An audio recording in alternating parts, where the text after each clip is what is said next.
Now, when it comes to the Bible, there are very many different ways of interpreting it, deciding what the author's intention was, and a lot of people now are challenging these ideas and have done for many centuries.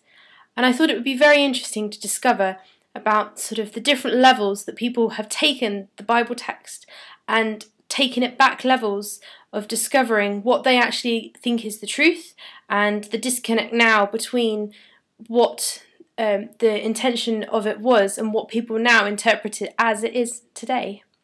And here is an excerpt from Mark Manor talking about the subject. What's happened to our understanding and knowledge of very simple events described in the Bible and what people would make of them and how that has shifted over the last few centuries. The medieval world, where here you're a monk probably sitting in the library of your monastery and you are studying some ancient text. Let's say you're studying Luke's Gospel and you're trying to work out what happened in the time of Jesus. And you are therefore, if you're asked, what happened at the end of Jesus' life, you're going to have certain answers that you're going to come up with, and you're going to base those on the authority of a text, presumably Luke's Gospel in this case. So you're going to go back and you're going to read your text, and you're going to say, what happened to Jesus at the end of his life? Well, he was crucified. He was crucified on a hill just outside Jerusalem on the orders of Roman authorities with the collusion of temple authorities as well. And basically this is what happened, is there in the text. You could point to chapter and verse as your authority. And so you wouldn't think twice about that. The cross happened, it happened as it's described in the text, and you would accept it at face value and leave it at that. Or perhaps other events like, I don't know, the feeding of the 5,000 or the healing of the man born blind. Whatever it is, you read it in the text, that's what you know to be true. Now, this began to be challenged in all kinds of ways. But let's sort of jump ahead a few centuries and move on to the more modern era. So as the Enlightenment is beginning to take shape and have a grip on particularly the intellectual life of Europe, and this sort of manifests itself much later as you find it have sort of the first big Enlightenment revolution, the French Revolution, and so on. But this has been happening for a few hundred years before then. You're beginning to doubt the existence of the so-called supernatural. The supernatural world, is beyond reason and presumably beyond reality. It doesn't actually exist. We can't believe or know anything about it. Now that means as soon as you've made that assumption, you've got to draw various conclusions about the text that you have in front of you. So you've got the same text that your monk in the Middle Ages has, but you're reading it in a slightly different way. So take the feeding of the 5,000, you look at that and you think, well, of course that never happened, because these sort of miracles never actually take place. Miracles don't take place. There isn't really a God who is at work in his universe. There might be a God out there, perhaps, but he's not involved and intimately active with the universe. So that's the classic deist position. So they don't have to say, well, whatever is going on in Luke or Mark's account of the feeding of the 5,000, whatever it is, it's not a miracle. Something else has to happen. And so you start drawing your conclusions about the writer of that event. You start saying, well, okay, if my prior assumption is that this didn't happen, then what is the author doing to describe it as if it did? Well, you can say, well, the author wants us to believe that miracles happen so that we trust in Jesus or something like that. So he's written it in such a way to spin or to present his claims about Jesus Christ in such a way that we'll believe it and follow it. Although he, of course, knows it didn't actually or couldn't have happened like that. He's actually inventing something.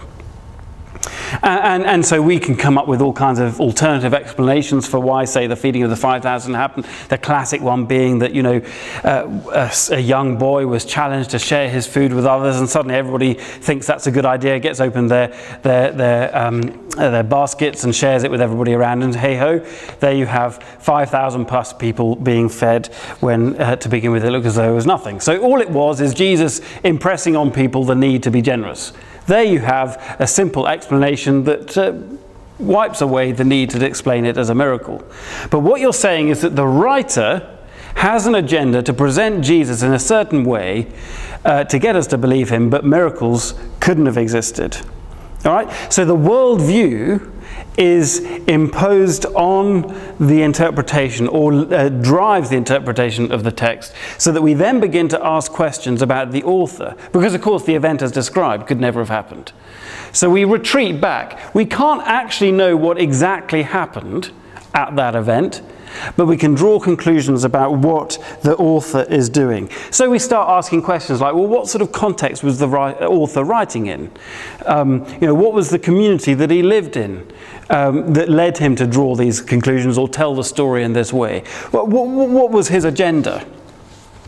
And so we've retreated from the event, say the crucifixion or whatever it was, to thinking about the author. And you'll find a lot of classic German biblical scholarship in the 19th century and in other places early 20th century is just focused on the author, his context, his agendas, how he put it all together.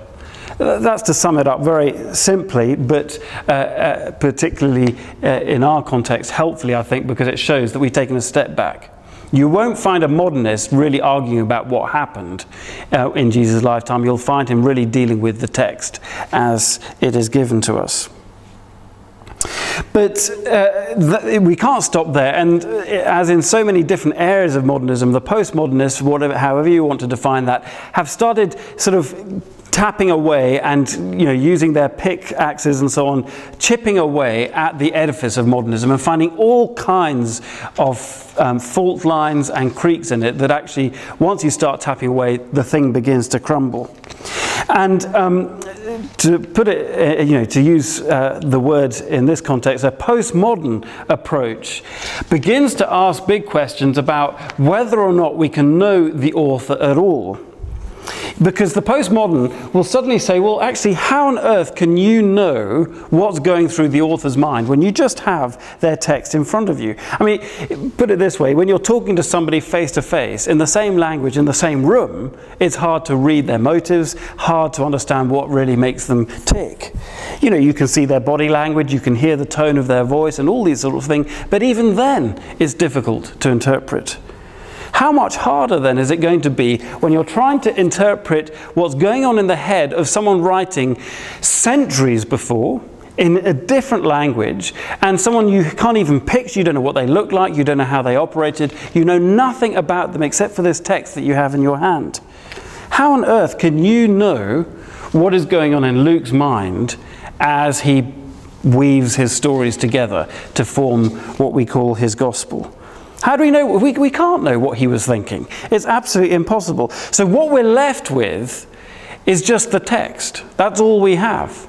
It's a futile objective to try and work out what the authorial intent was. We just simply can't know. You don't know what my intent is as I stand here speaking this. And so you take the text as it is and you start saying, okay, well, what do we make of this? Let's sort of engage with it, let's read it and see what sort of impact it has on us, because I can't know what motivated the author, but I can begin to discern what impact it has on me. And that means I begin to actually start reading it, well, in ways that are challenging and interesting. I try to bring different perspectives onto what I read. I'm interested in what other people and how it's impacted them as they read it. So it's fascinating to get a group together, people from all kinds of different backgrounds, maybe different nationalities and so on, and ask, well, what impact does this have on you as someone who has lived in a sort of post-colonial situation, say in East Africa, after years of British rule, but now that yoke has been cast off and you've had 40, 50 years of post-colonial freedom. What difference does that make to you? And it's not a long hop from this to start finding and delighting in a whole range of different so-called readings. And this seems to me to be behind that great mantra that has been around for a while now of the reader is the author. Forget being able to know the author. Of course there was an author in sort of objective fact. Someone put pen to paper. But we can't know anything about them really just from the text that we have.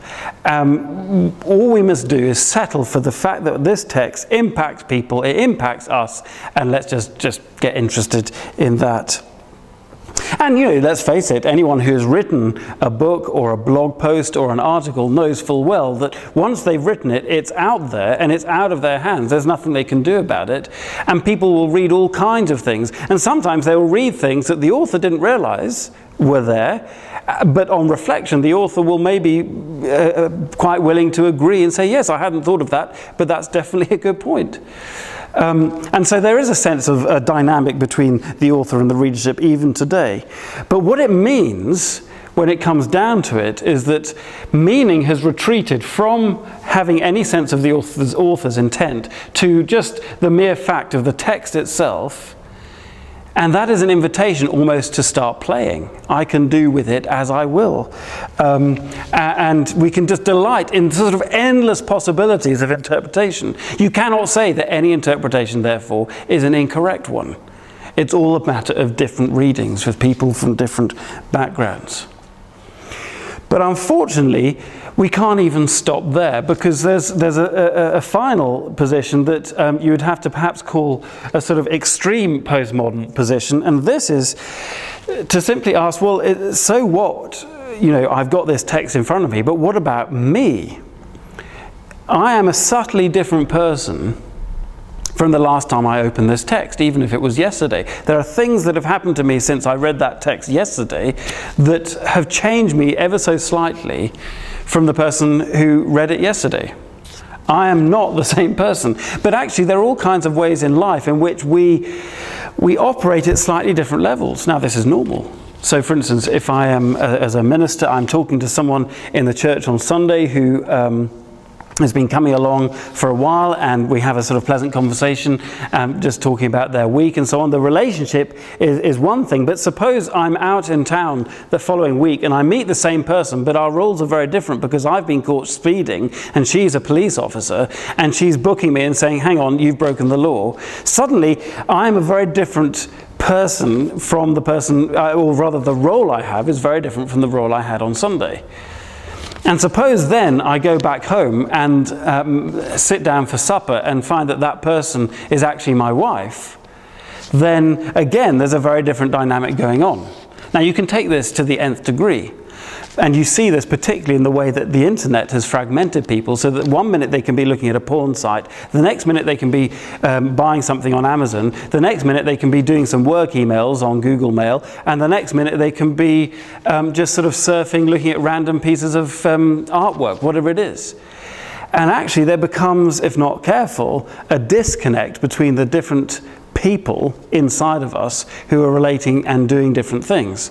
And I think one of the big problems of our culture is that people have been fragmented so much that the person who's looking at porn sites can be the same physical person who comes on a Sunday to church, but their minds and their lives are so fragmented that they don't actually notice the disconnect. Things have become so sort of broken down and dislocated. So this means, how do I know who I am, regardless of whether I'm looking at this same text at all? I might be a very different person. It might have a very different impact on me. And this can leave people in the end feeling utterly fragmented and isolated and alone. Because basically it's very difficult to find a way to enjoy some commonality, some sort of mutual shared ground with other people, because I don't even know who I am anymore. And that isn't just the sort of anguished cry of the angst-ridden teenager. It is in many ways the cry of the soul of many people in our culture. I don't know who I am anymore because I'm so many different people in different contexts. And it is very confusing. And there's a real challenge for how we deal with this.